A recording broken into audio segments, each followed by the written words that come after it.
नमस्कार, खबर बिहार देख रहे हैं आप। मैं हूं आपके साथ ऐश्वर्या दुबे और बुलेटिन की शुरुआत करेंगे बड़ी खबरों के साथ। लोकसभा चुनाव के दूसरे चरण का चुनाव प्रचार थम चुका है और इस चरण में 12 राज्यों और 1 केंद्र शासित प्रदेशों की 78 सीटों पर कल वोटिंग होगी। बता दें कि बिहार की 5 सीटों पर भी चुनाव है।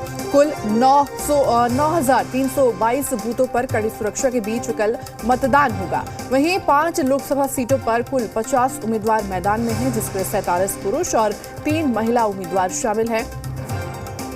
पूर्णिया से सबसे कम 7 उम्मीदवार मैदान में हैं। किशनगंज और भागलपुर में 12-12 उम्मीदवार मैदान में हैं।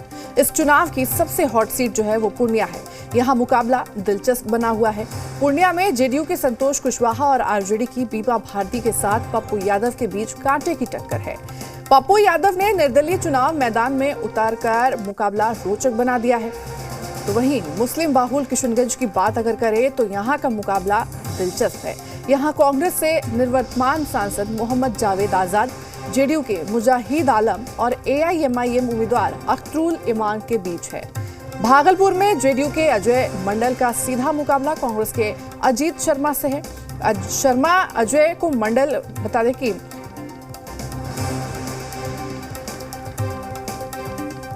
तो वहीं आपको ये भी जानकारी दे दें कि अजय मंडल को कड़ी टक्कर दे रहे हैं, लेकिन एनडीए भागलपुर में पूरा जोर लगाए हुए हैं। बांका में जेडीयू के गिरधारी यादव का मुकाबला आरजेडी के जयप्रकाश यादव से है।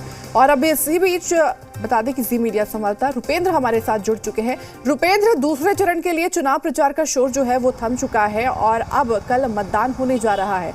कितनी तैयारी देखी जा रही है अब इसको लेकर? देखिए, दूसरे चरण के लिए कल ही जो है चुनाव प्रचार थम गया था और आज जो है डोर टू डोर कैंपेन है। यानी कि जो उम्मीदवार है वो डोर टू डोर कैंपेन करेंगे, क्योंकि एक लोकसभा सीट जो रहती है उसमें 6 विधानसभा रहता है और 6 विधानसभा में जाना मुश्किल है। तो अधिक से अधिक जो संपर्क दूरसंचार के माध्यम से जो है बात करें तो उम्मीदवार करते हैं। साफ तौर पर उम्मीदवार के जो लोग हैं वो डोर टू डोर कैंपेन कर रहेंगे आज और लोगों को ये कहेंगे कि उनके पक्ष में वोट करें। दूसरी चीज़ें बता दें कि 5 लोकसभा सीट है जहां पर कल मतदान होंगे। दूसरे चरण के लिए बिहार में यह मतदान हो रहे हैं, जिसमें किशनगंज, पूर्णिया, कटिहार, भागलपुर और बांका है।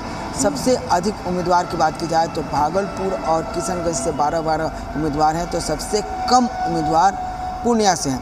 पूर्णिया की बात की जाए तो वहाँ पर त्रिकोणीय मुकाबला है और त्रिकोणीय मुकाबला इसलिए कहें कि बीबा भारती फिर से वहाँ के वर्तमान सांसद और पप्पू यादव, ये तीनों में जो है मुकाबला है। दूसरी बात यह है कि ये इन 5 सीटों पर 50 उम्मीदवारों ने अपना नामांकन किया था और उनको जो है उनकी एक तरह से कहा जाए कि जो मतदाता है उनकी किस्मत कल जो है वो ईवीएम में कैद करेंगे और ईवीएम में उनकी किस्मत कैद हो जाएगी। इसलिए हम कह रहे हैं कैद हो जाएगी क्योंकि वोट जो करेंगे वो किसको वोट करते हैं वो मतदाता ही जानते हैं। तो ये 50 उम्मीदवार हैं, जिसमें से 3 महिला उम्मीदवार हैं, यानी 50 में से 47 उम्मीदवार जो हैं वो पुरुष उम्मीदवार हैं। साफ तौर पर जिस तरह से स्थिति बनी हुई है, कड़ी सुरक्षा के इंतजाम किए गए हैं। चप्पे चप्पे पर पुलिस की इंक्वायरी रखी गई है। वहीं तमाम जो लोकसभा क्षेत्र हैं उनके बॉर्डर जो है आज शाम से ही सील कर दिए जाएंगे। बाहरी लोगों का प्रवेश नहीं रहेगा, जो अधिकृत रहेंगे उन्हीं का प्रवेश उन इलाकों में रहेगा। और वोट जो है सुबह से वोट जो उम्मीदवार को है मतदाता देना शुरू कर देंगे। दिलचस्प मुकाबला है इन 5 सीटों पर और हर पार्टी ये दावा कर रही है कि हमारे मतदाता जो है हमें वोट करेंगे और हम ही जीतेंगे। जी बिल्कुल। और देखिए, जिस तरह से अभी आपने भी जिक्र किया कि सबसे ज्यादा मुकाबला जो है और मतलब कांटे की टक्कर एक तरह से कहें, हॉट सीट कहें, वो पूर्णिया है। लेकिन पूर्णिया के अलावा सबसे ज्यादा कांटे की टक्कर आप कौन सी सीट पर देख पा रहे हैं? देखिए, पूर्णिया के अलावा की बात की जाए तो देखिए जो किशनगंज सीट है, किशनगंज भी कोई का नहीं है, क्योंकि देखिए एआईएमआईएम के जिस तरह से उम्मीदवार खड़े हो गए हैं उसके बाद वहाँ भी दिलचस्प मुकाबला होने के पूरे आसार हैं। साफ तौर पर देखा जा सकता है कि किशनगंज में 2 समुदायों के बीच की बात हो जाती है और 2 समुदायों में वोट जो है बट जाता है।